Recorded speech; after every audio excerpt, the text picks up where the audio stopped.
Our next storyteller, Erin Benbennick. All right. The cookie jar.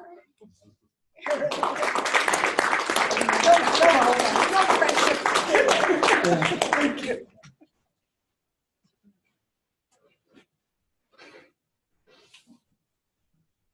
I'm the timer too. You want me to hold the timer? That's okay, I got it going. It was about this big around, and it was ceramic. It actually was what we know as a bean pot, the glazed bean pot with a lid on it, and it sat up on top of the refrigerator. It was the cookie jar. For years it sat there relatively safely, but as the family grew, and not just in numbers, but in height, it got to be in line of sight for some of us. Now, I'm the oldest of 6 kids. I saw it first. And I knew about the treasure inside that ceramic pot.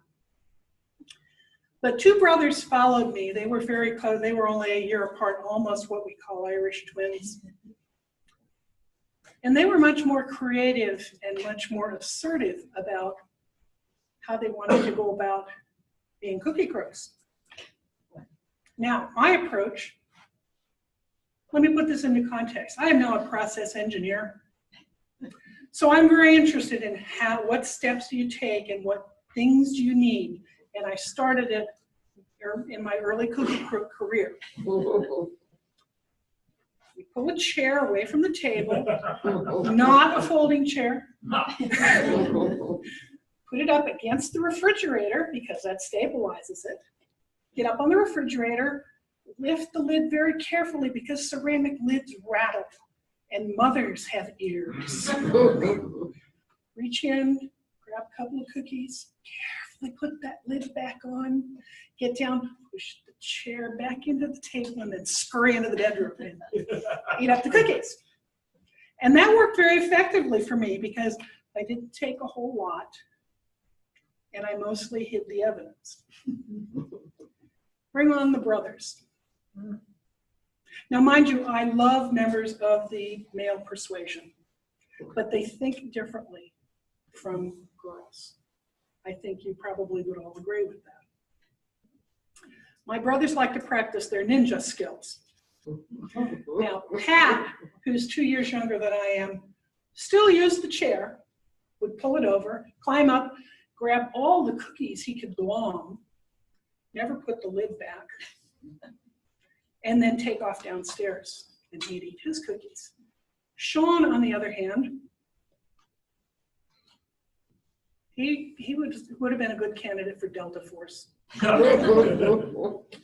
He would pull out the drawers in the cabinet right next to the refrigerator and use them as stairs to climb up onto the cabinet, where he had a really good view of the top of the refrigerator and not only knew what was in the cookie jar, but what other goodies did Mom hide up there.